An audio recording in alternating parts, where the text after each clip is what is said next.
A santa paz de Deus, querida Irmandade, queridos ouvintes do canal Pátria Amada Cristã, tudo bom com vocês? Sejam todos bem-vindos ao nosso canal de testemunhos e canal da família cristã. Irmão, nós vamos colocar aqui para nossa querida Irmandade um testemunho glorioso. O diácono de Águas Claras, Mato Grosso do Sul, na comum de Jardim Fátima. Servo de Deus conta vários testemunhos, várias obras em que nós, irmãos, nos baseamos nestas obras para que, irmãos, Deus aí encha de fé o nosso coração. E muitas obras, irmãos, já aconteceu na vida de muitos. E o que chamou a atenção foi uma carta, né, que o irmão fez, que a criança fez, pedindo algo para o Senhor. E esta carta, então, nós vamos ouvir aqui o que Deus falou, o que Deus fez, o que Deus prometeu e cumpriu. Várias obras, irmãos, para nós aumentar a nossa fé, que 2026 nós entramos, irmãos, com muita fé em Deus e que Deus cumpra todos os desejos de nosso coração e que, melhor ainda, cumpra o que Deus prometeu fazer e que o tempo do Senhor é o do Senhor, o nosso é o nosso. O nosso relógio, ele tem finito, e o de Deus é infinito, né? Vamos ouvir então essas obras, irmãos. Peço encarecidamente a nossa querida Irmandade que nos ajudam, ou nos ajudem, compartilhando, deixando o like, dando joinha, né? Comentando, deixando os pedidos de oração, que assim o YouTube manda para mais pessoas e nós vamos divulgar essas obras lindas que Deus prepara para todos nós. Vou deixar a Irmandade aí ouvindo na mesma comunhão, tá bom? Vamos lá.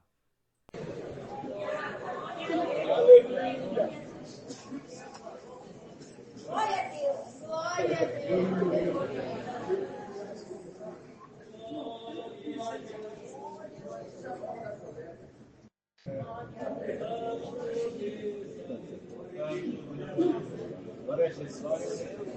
Aleluia.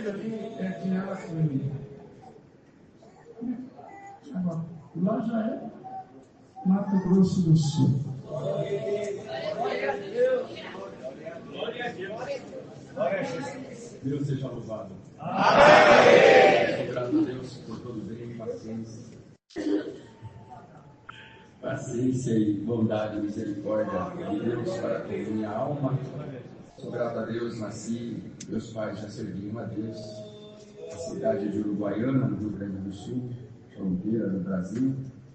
E o Senhor lá, por misericórdia, foi me guardando. Ainda menino, dormindo debaixo dos bancos, sonhei em tocar sax. O Senhor foi maravilhoso.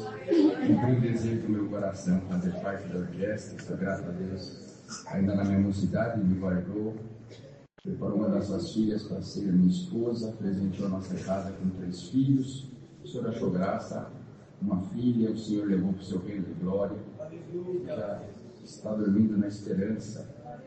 Sou grato a Deus também porque ficamos 20 anos morando em São Paulo, vim para cá ainda em bolso, e aqui Deus preparou a esposa. Depois desses 20 anos que aqui o Senhor nos permitiu ficar, surgiu uma oportunidade de emprego na cidade de Mato Grosso do Sul, chamada Água Clara.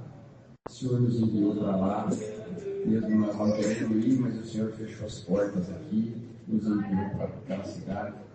Estamos lá já há 8 anos e o Senhor tem cumprido a sua palavra. A palavra do nosso casamento foi 23 de Salmos e o Senhor tem cumprido ela todo minuto, todo segundo. Temos visto o Senhor cumprindo nos livramentos, nas horas de perda, nas horas de dor, nas horas de morte. Mas o Senhor tem sido um pastor, socorro bem presente na hora da nossa morte. Sou grato a Deus, fazia uns 10 anos que não congregava aqui no Jardim Fátima e estávamos com saudade dessa irmandade. Lembramos muito quando nós vínhamos do Rio Grande do Sul, nós vínhamos como da terra de Lodevar, assim, com muita fome. O Rio Grande do Sul é um estado muito difícil, a obra de Deus lá tem muito município que não tem obra de Deus ainda. Rio Grande do Sul, gaúcho, eu posso falar porque eu sou gaúcho, nascido e criado lá. Um povo do coração duro, uma colonização europeia, italiana, alemã, e tem muitos municípios que ainda não tem, uma terra de muita idolatria, mas lá o Senhor também achou graça em dispensar o seu amor, sua misericórdia. E quando nós vínhamos de lá, vínhamos com fome, nós vínhamos com uma listinha. Eu tenho um irmão, amigo de moço, Deus colocou uma amizade muito linda entre nós. E nós, muito pobres, não tinha condição.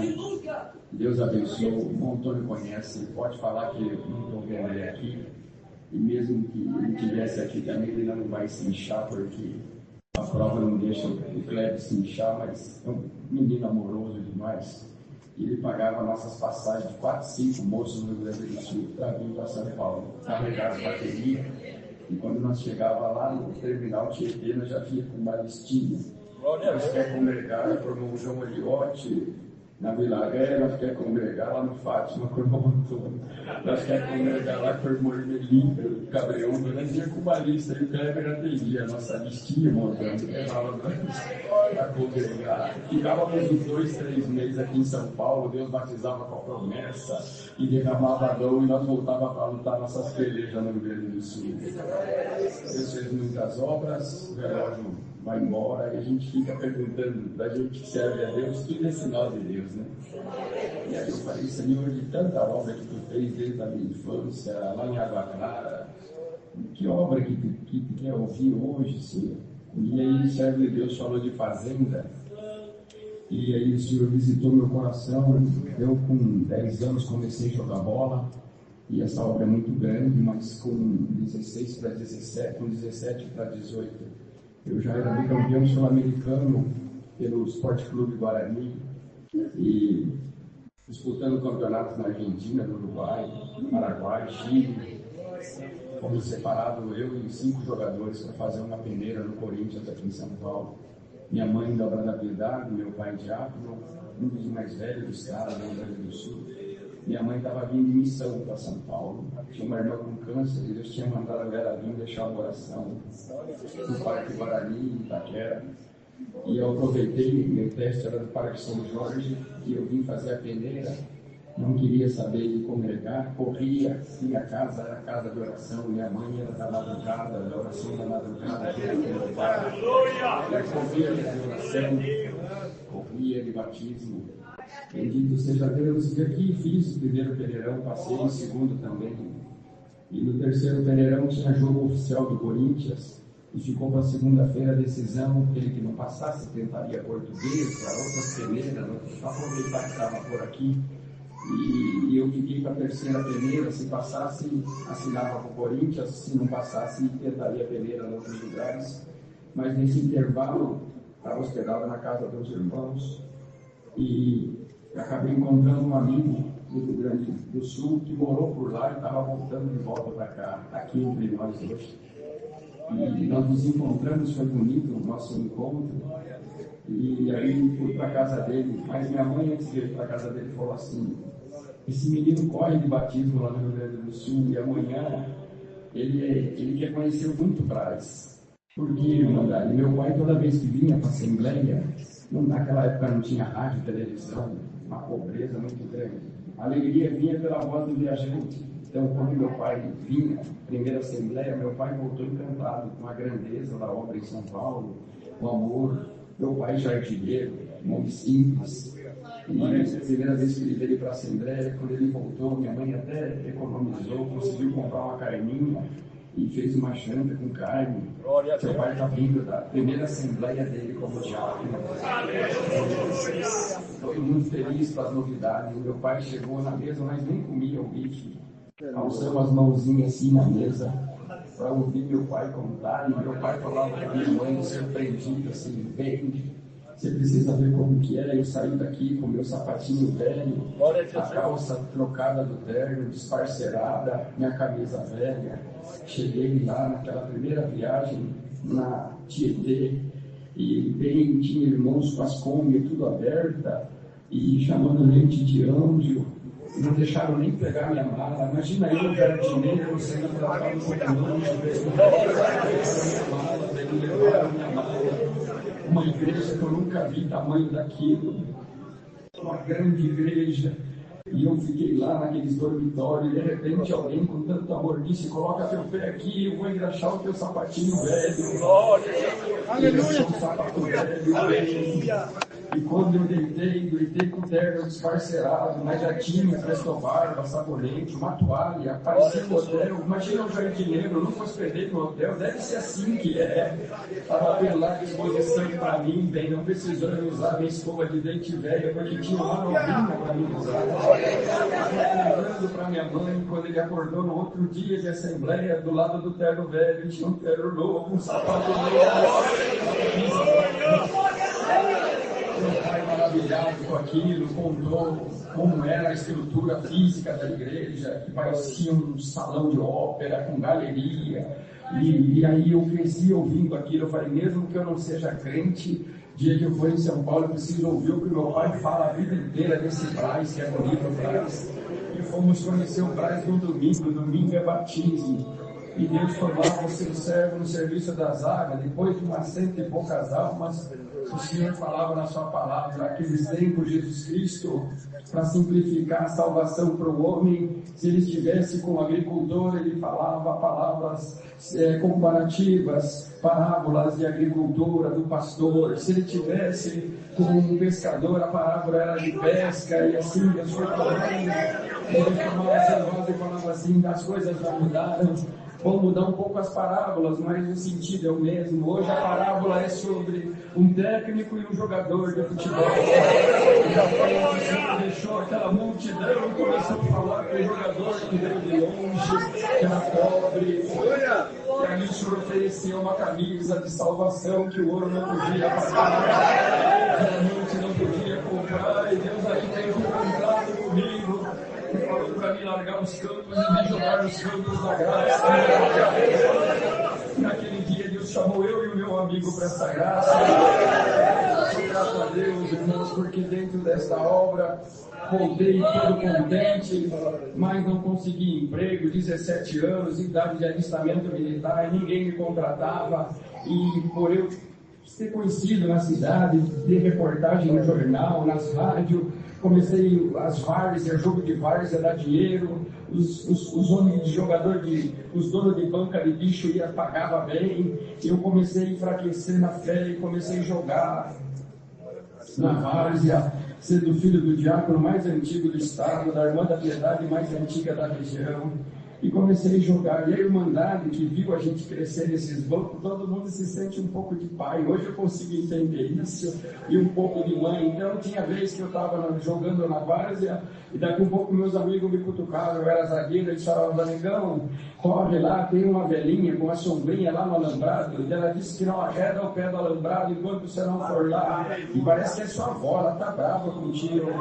Era alguma velhinha, companheira da minha mãe, um do salão da costura, uma obra da eu ia na beira do alambrado, às vezes sem camisa, e ela pegava aquela idade do respeito, todo mundo se achava um pouco de vó, e me dava umas sombrinhas, e pegava na minha orelha, e falou assim: não pode, filho, Deus já fez uma obra de salvação contigo, essa ilusão, sai desses campos de futebol. Irmão, o certo é que às vezes na irreverência de moço eu ficava barbudo só para ver a cara feia que os irmãos iam fazer, desviava o olhar, não me saudava. E o nosso inimigo, ele só precisa de oportunidade, ele é covarde. E no momento de fraqueza minha, ele viu a brecha e falou assim: você é a vergonha da sua casa. E dentro das escrituras fala que ai daquele que vem o escândalo na obra de Deus. Ele diz: o nome santo do Senhor, e você é a vergonha do teu pai, da tua mãe, do ministério dos dois, e a vergonha da obra de Deus nessa cidade. Para com isso, não? Aquela igreja tinha 5.000 pessoas aquele dia no Braz. Quantos jogadores de futebol não tinha? Você pegou a palavra errada, era você estar no campo agora. E eu fiquei enfraquecendo, perdi as forças de congregar. E ele falava: você não é músico, você não pede hino, você não é selado com a promessa, você só tomou um banho, não foi conversão, você tomou um batismo errado, não foi para você. E eu fui olhando para mim e falei: mas realmente eu não peço hino, eu não oro, eu não testemunho, eu não canto direito, eu não toco, eu estou só atrapalhando mesmo. Mãe é difícil de enfrentar. Peguei uma moto emprestada e peguei e falei, vou lá na fazenda falar para o meu pai que eu não aguento mais essa angústia, essa dor, essa vergonha que eu estou passando, esse sofrimento, esse vazio que eu estou. Eu vou falar para o meu pai, que é o meu melhor amigo depois de Deus, que eu vou parar na graça, eu não vou abandonar essa parte de servir a Deus, não foi para mim. Eu peguei aquela moto, fui, mas o problema é que quando eu fui chegando próximo da fazenda, eu fui lembrando que minha mãe não quis assinar meu passaporte, meu pai teve que convencer o juiz a assinar o passaporte sozinho, meu pai comprava chuteira nova, mesmo trabalhando como jardineiro, ele juntava o dinheirinho para comprar uma chuteira boa, para mim fazer o teste para jogos internacionais, ele fazia um esforço danado para me dar chuteira é cara. E eu fui passando um filme, tudo isso na minha cabeça, e eu falei, que paulada eu vou dar no meu melhor amigo depois de Deus. E quando eu fui chegando com a moto, o meu pai é bem escurinho, magrinho, e ele estava na enxada com chapéu de palha, naquele sol no Rio Grande do Sul, 45 graus, meu pai no sol. E eu de longe vi ele na enxada, ele começou a me dar uma dor. Eu falei, como eu vou falar para esse homem que eu não quero mais estar no lugar onde ele vai estar, não vou mais servir a Deus. Mas o certo é que quando eu desci da moto, ele olhou para mim, e ele tem uns dentes assim branquinhos, ele abriu um sorriso para mim, limpou o suor da testa e disse, meu filho, que surpresa agradável, você aqui na fazenda com o pai, o que você veio fazer aqui? Eu falei, pai, eu estou desempregado, eu vim bater uma enxada com o senhor aqui. Ele falou, por isso que hoje, em comunhão, na minha oração, 6 da manhã, Deus falou para mim, minha filha, 2 enxadas, uma das companheiras para mim, trabalhando com ele, e ele está subindo hino, ele sempre em comunhão com Deus. Eu falo, eu já vi Deus usar do meu pai para pregar algumas coisas. Tomara que Deus mostre para ele que eu estou cansado, tomara que Deus mostre para ele que eu não queria eu falar para ele que eu vou parar na graça, hoje é meu último dia. E ali passou, chegou o almoço, oramos com o almoço, não falou nada comigo, apresentou o almoço, levantamos, oramos. Lá no sul tem o costume de dar uma dormidinha, chama séstia, nós vamos sestear um pouquinho, dormimos um pouquinho, acordamos, seguimos trabalhando, perto das 6 horas, eu com o coração na boca de angústia para falar para o meu pai que eu não queria mais servir a Deus, e ele pegou as enxadas da minha mão, bebeu água, ele falou assim, filho, o pai está te olhando dos pés à cabeça, eu queria que você entendesse, eu queria pegar agora e pagar a tua diária, mas o papai não tem dinheiro para pagar o teu serviço. Eu falei, mas pai, eu vim para te ajudar, não estou pedindo nada. Ele falou, mas você acha que o pai não conhece a necessidade de um filho? Você acha que eu não sei que teus tênis estão furados? Você acha que eu não sei que tuas calças estão rasgadas? Filho, você sabe que lá no fundo de casa tem um quartinho da obra da piedade, lá tem tênis, tem calça, mas você sabe que eu posso servir o povo, mas não posso me servir do que está lá, porque não é meu, é do Senhor. O Senhor que nos suprirá, filho. Então eu não posso tirar daquilo que tem lá para te dar, mas vamos orar. Se o Senhor chega para os outros, o Senhor já chega para você também. Eu falei, tá bom, pai, eu não estou pedindo tênis, eu não estou pedindo nada. Ele falou, você dorme na fazenda ou volta para a cidade? Eu falei, eu volto para a cidade porque a moto é emprestada. Ele falou, então tá bom, volta para a cidade. Mas eles me dão prazer, já que não tem dinheiro, o gaúcho toma chimarrão de manhã e entardecer. Toma um chimarrão com o pai. E eu falei, tá bom. Ele foi preparar o chimarrão, eu falei, agora não tem mais tempo. Vou falar para ele que eu não quero mais ser crente. Ele me deu o chimarrão, e quando ele me deu o chimarrão, ele já colocou o braço dele assim em cima do meu ombro, e ele começou a admirar a natureza e falou assim, filho, como Deus é maravilhoso, nós trabalhando hoje, impossível, só 2 com enxada ter feito tanto jardim e cortado tanto mato. Eu quero acreditar que devia ter um exército de anjos com enxada ajudando nós.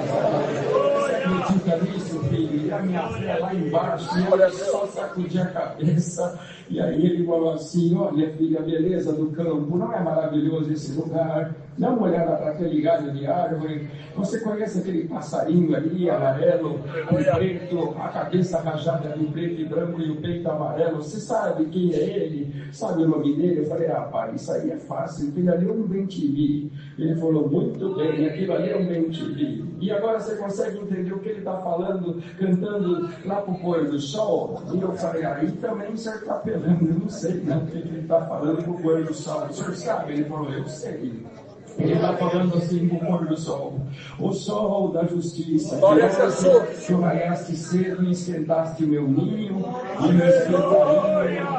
Graças a Deus, porque quando tu teve forte hoje, me faltou árvores para mim me esconder da força dos teus raios. Na hora que tu aqueceste, me faltou riachos e ribeiros para me viver na água escura sol. Graças a Deus te dou o sol.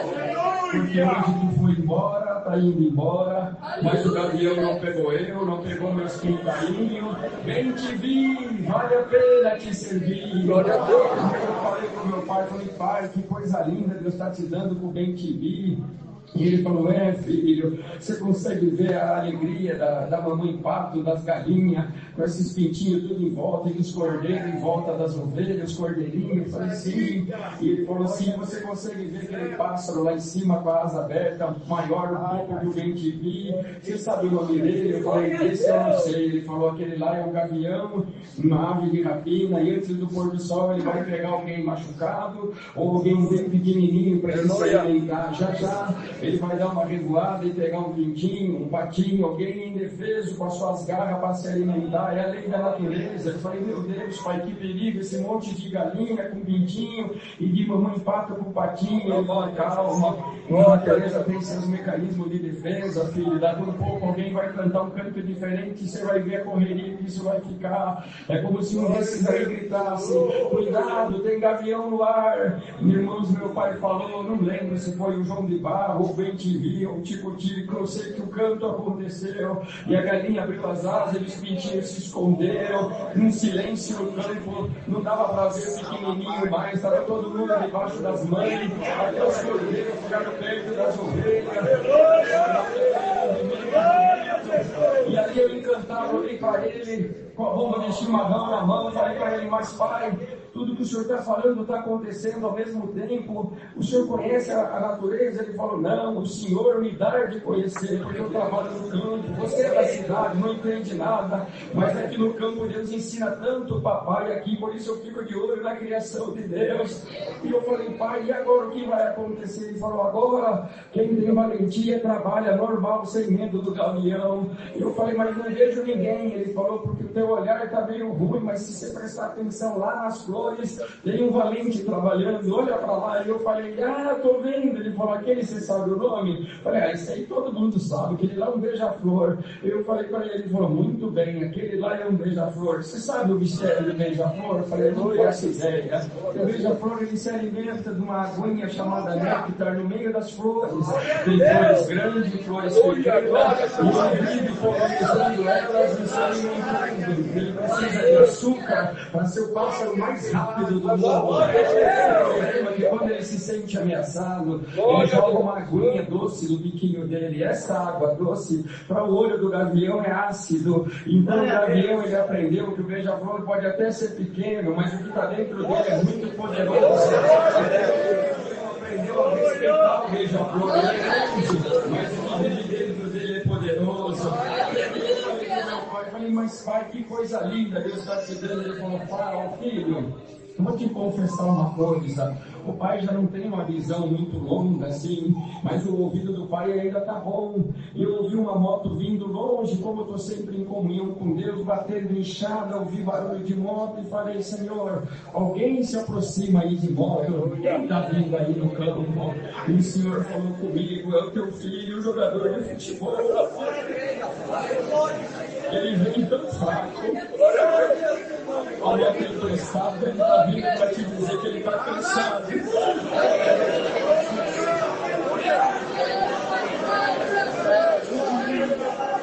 está vindo para te dizer que ele não aguenta mais. Ele vai desistir. Ah, Senhor, e o que eu vou pregar para o guri? Não prega nada, até o final do dia eu te dou ciência para pregar para a alma dele.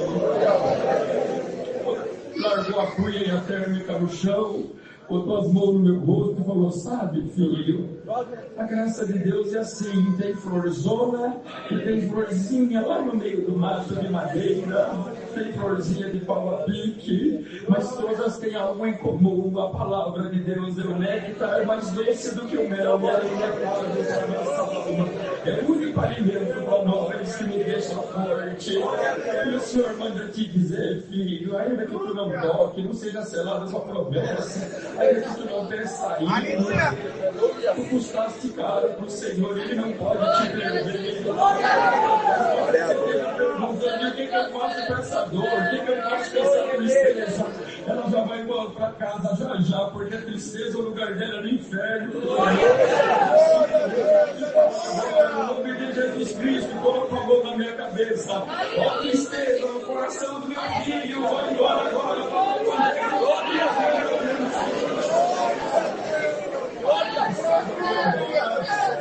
Eu dei ordem para ele convidar a alegria para vir. E ali daquela boca naquele dia saiu promessa: você vai ser músico, vou te selar a promessa, vou te preparar a esposa, vou te dar filhos.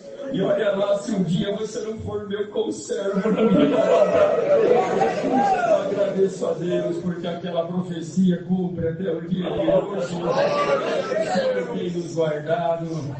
Há 2 anos atrás fui separado para o ministério e estamos como diácono naquela cidade. E viajei para estar com ele, está com 84, já está enxergando bem pouquinho.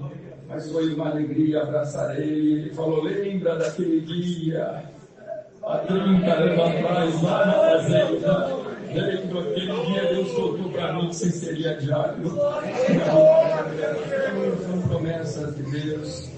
O horário passa, vai embora. Minha mãe foi descansar, mas amava o Senhor. Nós não tínhamos onde morar no Rio Grande do Sul, uma pobreza muito grande. Mais uma madrugada fria, minha mãe corria cobrir nosso saco plástico e chovia dentro daquele barraquinho. Ele jardineiro, ela costureira, ganhava muito pouquinho. Bendito Deus. E minha mãe, ali naquele barraquinho, foi cobrir nós com saco plástico. E a chuva começou a aumentar, e antes que pegasse a máquina de costura dela, ela viu um pedaço de papel e um topo de lápis. E vendo aquele barulho dos pingos cair no plástico, nós ainda bebê, o pai, minha mãe, 3 filhos, tudo na mesma cama, no barraquinho torto pro lado.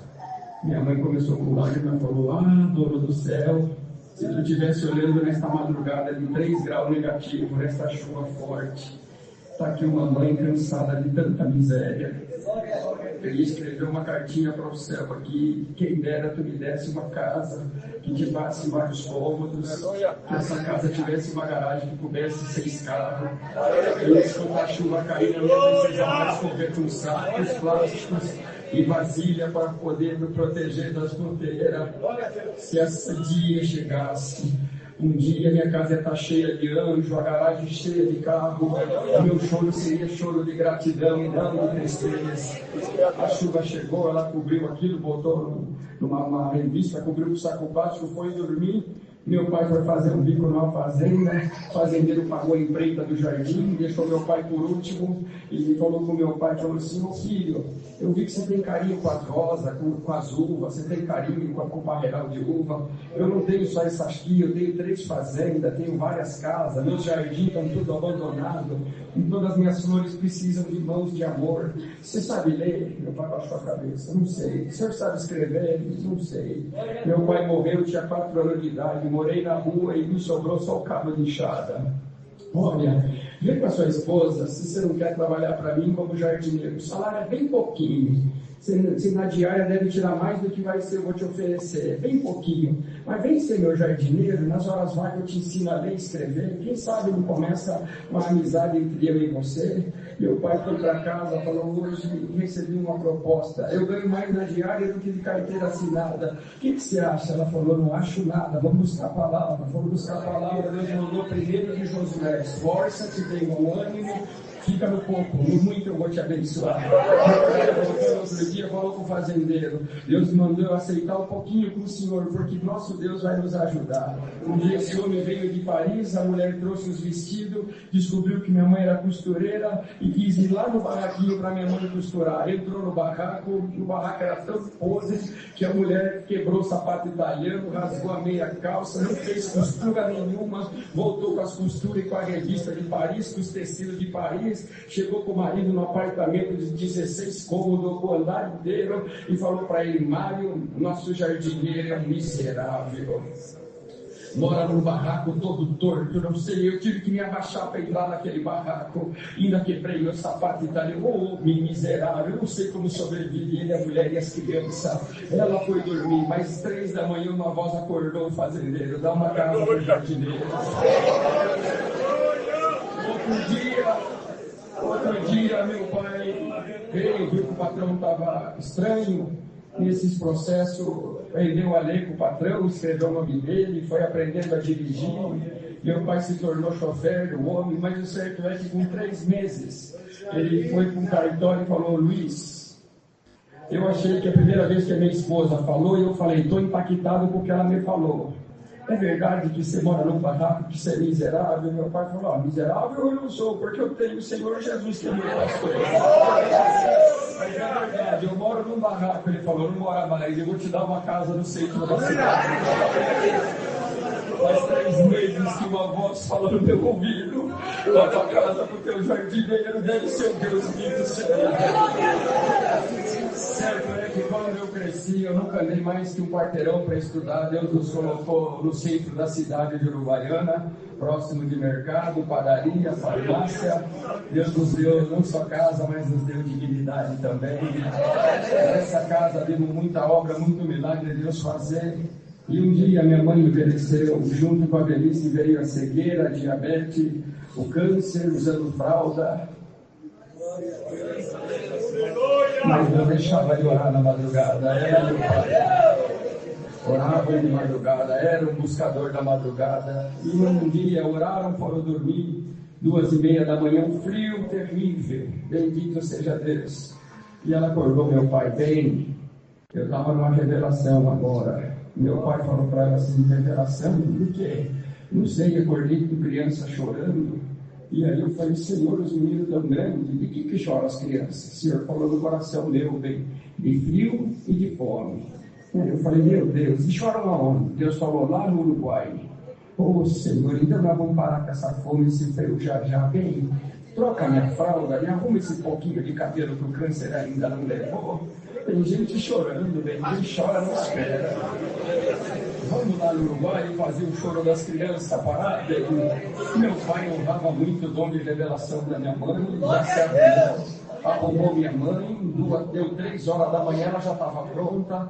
Aí meu pai estava terminando de arrumar o cabelo, virou para ela e falou: mas bem, quando nós tínhamos saúde, 30 quilômetros nós íamos de bicicleta, eu e você, mas você já dá cega, bem. Você não tem mais saúde para pedalar e o Uruguai fica 60 quilômetros daqui, são 3 horas da manhã, nós não temos carro, como nós vamos no Uruguai? Como você está falando para nós se arrumar? Como nós vamos para lá? Minha mãe olhou para ele e falou assim: bem, você esqueceu que ele acordou, tem tudo na mão dele. Vamos para a sala, bem, já a carruagem passa para o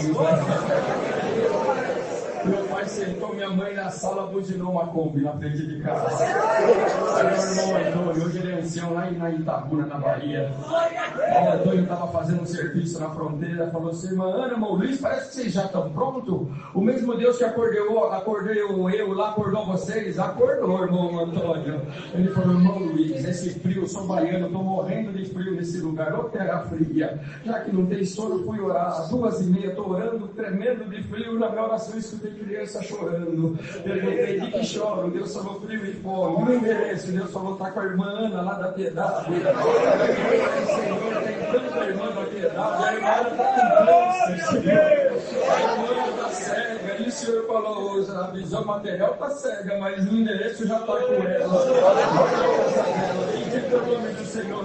Por que você acha que hoje cedo eu mandei você comprar 10 cestas básicas, 10 caixas de leite e 10 cobertores? Era para essa missão na madrugada. Olha na casa da irmã, bendito seja Deus. Mana, tá tudo aqui, vamos embora, foram pro Uruguai. Chegaram na fronteira, ele falou, até essa avenida eu sei andar, e agora? Ela falou, agora eu vou ficar em comunhão conforme as asas da revelação. Pega essa avenida dupla até o final, direita e esquerda, direita de novo, até o final. Vai acabar as casas, vai ter um bosque de eucalipto do lado esquerdo, do lado direito, é uma cerca de arame farpado, é os caras de assim, lá pelo meio do bosque, vai ter uma casinha de madeira torta pro lado direito, a luz está acesa, ela não tem pintura, o choro está vindo dessa casa. Vamos chegar, irmão, já era 6 da manhã naquele lugar. Irmã Ana, a única casa é conforme Deus deu da revelação. Ela falou, eu sei que é. Desliga a Kombi, o choro já está até diminuindo. Porta de Kombi faz barulho. Quando batia as portas, eles descendo da Kombi. A Viviane tinha uns 11 anos de idade, a maiorzinha saiu com o véu no pescoço e a escadinha logo atrás dela. E a Viviane gritava dizendo bem que a mamãe falou que se a angústia vem na madrugada, a alegria chega pela manhã.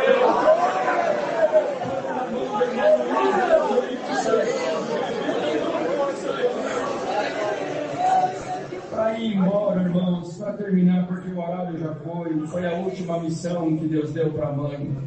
E eu entrava numa guerra porque fui um dos filhos que mais dei banho na minha mãe. E vi minha mãe se desfazendo, irmãos, com 40 quilos, apodrecendo de dentro para fora, a ponto de nós lavar os quartos, cômodos. 2 dias no quarto, tínhamos que tirar o fedor de podre, era muito grande. Tirávamos ela para o outro e deixávamos com criolina e a janela aberta.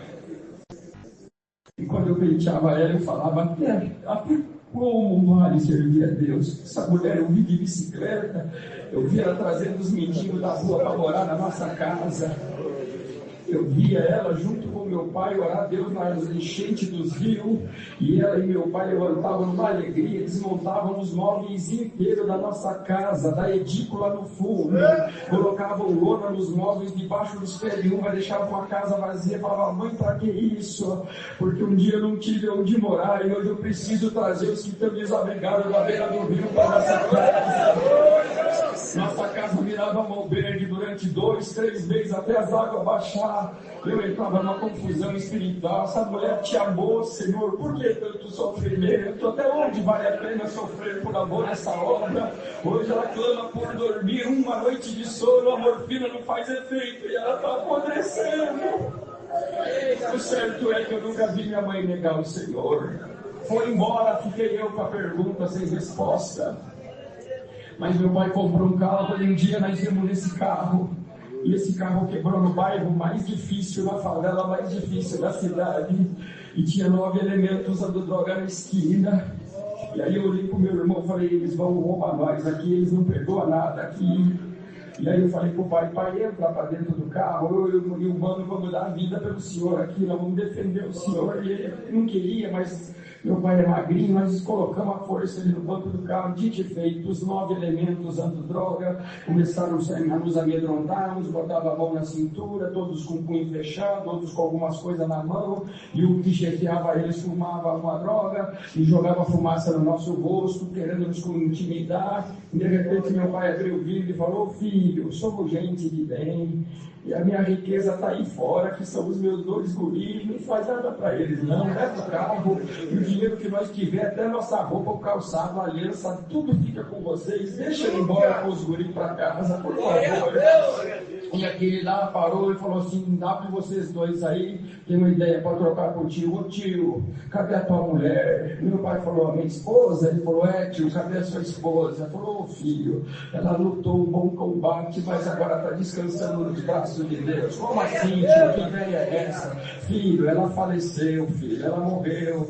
Na hora eu vi o semblante de carrancudo, de maldade dele, de surpresa, trocado pelo semblante de surpresa. Ô tio, não brinca.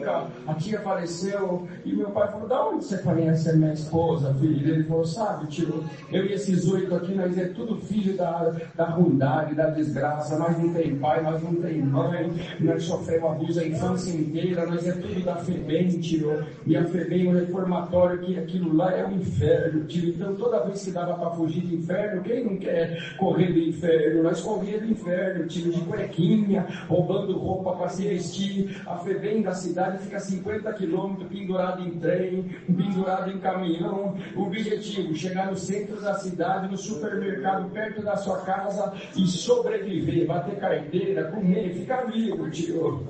Mas toda vez que nós tinha fome, tio, lá para umas 8h30, o senhor estava trabalhando, os meninos estavam estudando, mas a tua esposa chegava na frente do mercado e falava: gurizada, quem está com fome, põe a mão aqui. Colocava a mão debaixo da mão da tia. A tia falava assim: a fome de vocês passa já. Ela atravessava a rua, ia para casa. Sua casa tem uma cerca branca, tem um monte de panelada de uva, uns bancos brancos, a tia sentava nós debaixo dos bancos, aquela gurizada, 9, 10, 15 gurizada de rua, sentava nos bancos, a tia vinha com pão caseiro, café com leite, dava para nós, e nos alimentava, enquanto nós ia matando a fome, ela olhava dos pés a cabeça, ia pro fundo da casa dela, numa lojinha. Meu pai falou: não, era um salão de costura no fundo da nossa casa, um quartinho da piedade, não sei o que era, tio, mas ela trazia calçado limpo, chinelo limpo, essa roupa na mão, falava: toma banho, deixa tudo que é velho aí, coloca tudo novinho, toma um banhinho lindo e vem pra cá, só não penteia o cabelinho, dá essa alegria, a tia vai pentear o cabelo de vocês. Tio, quando nós estávamos todo mundo alimentado, todo mundo vestido, a tia vinha, nós tudo em pé em frente dela, ela botava uma mão no queixo e outra ela ia com olhos de amor nos penteando o nosso cabelo. Quando ela chegava no último, ela pegava de uma bolsinha um pano branco, colocava na cabeça. Um joelhinho, nós vamos agradecer, vamos falar de um amigo, Jesus Cristo, fala isso.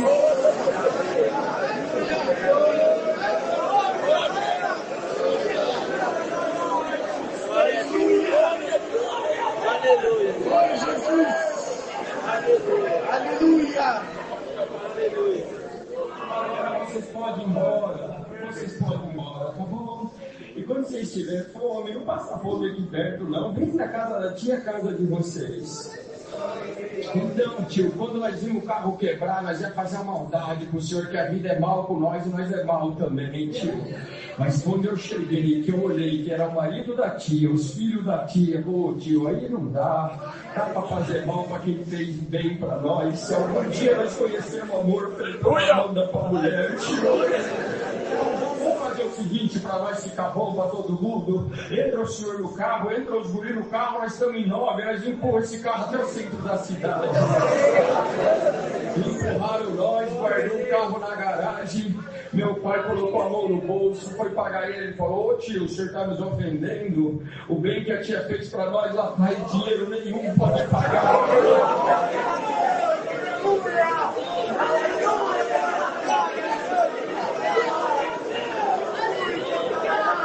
Naquela hora o senhor respondeu a minha pergunta: você nem merece, mas ela me amou.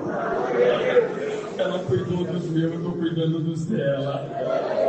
Eu aprendi que, por maior que seja o sofrimento, nessa obra nada é perdido, tudo vale a pena. Porque o Senhor não fica devendo nada para ninguém.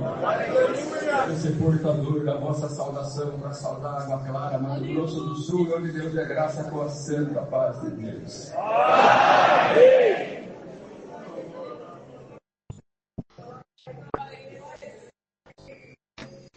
Quem vai contar uma aula da piedade, vai pedir a coleta. Sábado nós temos estádio. Para mandar, não esquece dos nossos ensaios, os músicos estão aqui, já está todo convidado.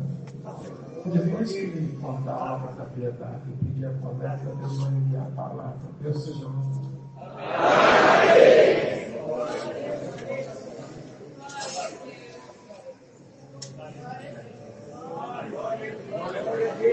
Glória a Deus! Glória a Deus! Glória a Jesus! Glória a Deus! Glória a Jesus. Bendito seja Deus. Nós estávamos sofrendo há 4 anos, 3 anos e meio, na verdade, com reforma em Água Clara, sofrendo igreja antiga, uma luta, uma guerra muito grande. Bendito seja Deus. E estava tudo parado por lá. E como é bom ter amigos. Falei com Marcelinho, que foi de Kleber. Viajamos tanto a viagem junto. Nós fez algumas coisas bonitas conosco, o irmão Antônio, para Minas, Itaiandu. Itaiandu mesmo, nós tínhamos 167 sexta-feiras, não falha a memória. O irmão Abel precisava fazer 300 e pouquinho atendimento. Antes de nós orarmos de oração para o diácono, o irmão Rosiel, ao Pai de Guarani, na oração dele falava assim: Senhor, Tu é o único aí no céu que pesa sentimento. Quem sabe quando nós vamos ser uma coleta no Parque Guarani, os irmãos estão indo viajar com o irmão Antônio lá para Itaiandu. Quem puder dar uma cesta básica, um arroz, um feijão, deve ter muita gente que até quis dar uma cesta básica. Desejou dar uma cesta básica, mas não tinha condição, no banco não tinha dinheiro. O Senhor está aqui, 167 cesta básica. Mas e aquela que queria dar e não tinha dinheiro? A terra não contabiliza, mas Tu é o Pai dos sentimentos, para Ti sentimento tem valor. Contabiliza sentimentos. Se tiver alguma cesta de sentimento que não entrou aqui, contabiliza aí no céu. Fomos para lá, fomos com um caminhão, descemos cantando. E para confirmação, quando nós chegamos lá no portão do irmão Abel, tinha uma andorinha só, que enquanto Moisés abriu o fole do acordeão, ela cantava junto conosco. E aí eu gosto de passarinho, né, pai, filho de jardineiro, eu falei assim: mas que essa andorinha sozinha, a andorinha sempre anda em bando. E o Senhor falou assim: porque assim estava o Abel aqui sozinho, e uma andorinha não faz verão, mas vocês chegaram de bando. Nós fizemos uma festa conosco, era muita casa, entregamos o que dava e fomos embora. Depois o irmão Abel ligou para os meninos: irmão Antônio, glória a Jesus, quantas cesta básica vocês trouxeram? Acho que 167, eu não lembro o número exato. Por quê? Porque eu tinha uma lista com 300 e pouco atendimentos e todos foram atendidos. Deus na oração do irmão Aziel: Senhor, peça sentimentos. É o que Deus prepara hoje, não é valor, é sentimento.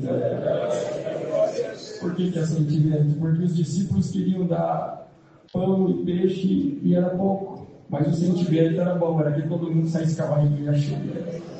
E aí eles levaram para eles 5 pães e alguns peixinhos, não foi? Mas era 12 com o sentimento de que aquela multidão saísse saciada. E Deus falou para eles: o que vocês têm? O que nós temos é isso no cesto. E o sentimento? O sentimento é que eu nunca vi, andando contigo, alguém sair com fome perto de ti. Isso que eu preciso. Dá para mim que eu abençoo o sentimento. Agora nesse sentimento você vai dividindo aí. O que Deus preparar aqui não é valor, é sentimento.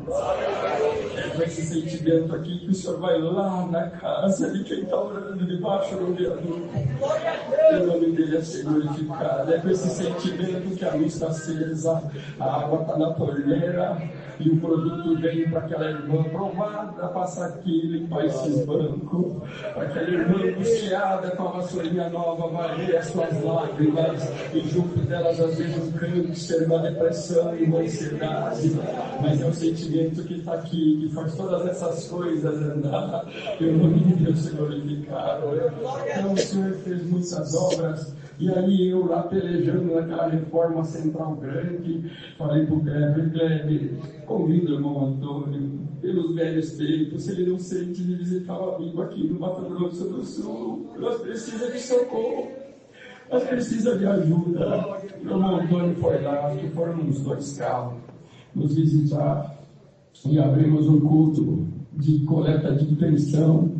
Não era busca de dom, mas virou busca de dom. E nós precisávamos de 58 mil reais para terminar a reforma, com porcelanato, com som de ultra tecnologia, com vidros, para preparar para o ar-condicionado. Precisávamos de 58 mil. Deus deu graça, servo de Deus. Irmão Antônio contou muitas obras, mas a obra que Deus tomou ele para falar, lembrando daquela irmã simples que passava e pegava um monte de pobrezinho e colocava na carroça, e que a ponte tinha ido embora e não tinha como atravessar porque o rio estava cheio, mas como o desejo era bom, Deus fez o impossível, passou sobre as águas de carroça, deixou um povo, voltou e pegou outro povo, depois que foi saber que o rio não dava para cruzar, mas o sentimento era bom, impossível acontecer, Deus tomava o irmão lá para falar para a água clara, é o sentimento de vocês reformar a central, estou com vocês, ainda que não tenha ponte, eu vou criar caminho, vocês vão glorificar o nome do Senhor. Eu vim aqui entregar um convite de bons para ele. Deus preparou 66 mil reais para nós. E a inauguração vai ser agora, dia 17 de janeiro. Porque nós temos esse sentimento de Deus está sendo agradeço a Deus por muitas obras, e seu nome seja louvado.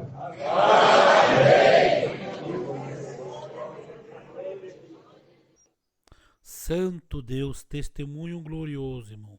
Diácono de Águas Claras pregou no Jardim Fátima, irmãos, Mato Grosso do Sul.